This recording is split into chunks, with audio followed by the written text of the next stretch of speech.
영향, 임팩트로 이해를 하는 겁니다. 그건 훨씬 이해하기 쉬워요.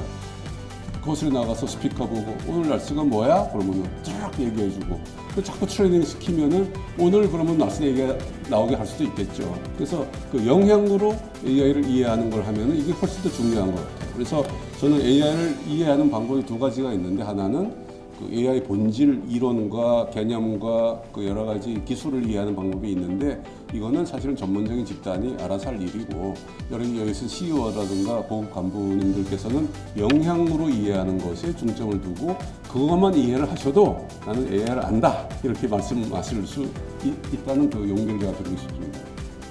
AI가 성공하게 된 근본적인 이유 중에 하나는 사실 이론이 탄탄하게 된 것도 있지만은 빅데이터의 영향입니다.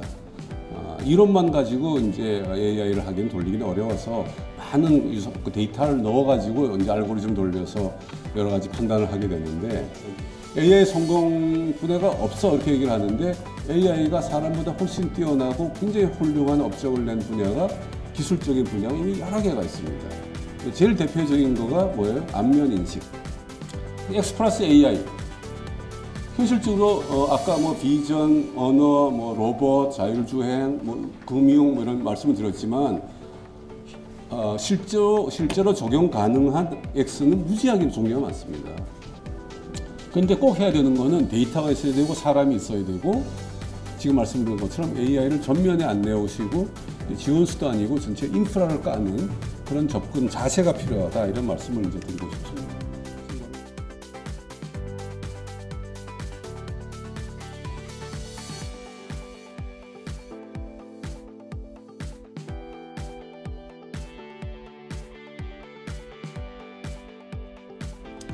오늘 프레센터에서 AI 전략과 정책에 대해서 강연을 했습니다.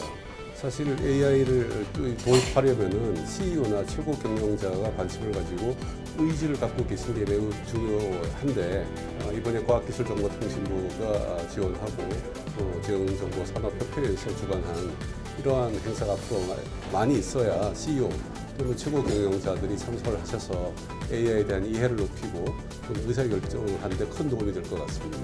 새로운 시대가 도래하고 있는데 여기에 적응하기 위해서는 AI와 같은 새로운 기술에 대한 이해가 필요하고 AI를 도입한 기업과 AI를 도입하지 않은 기업은 크게 성패가 앞으로 달라질 것이라고 거의 모든 전문가가 확신하고 있습니다.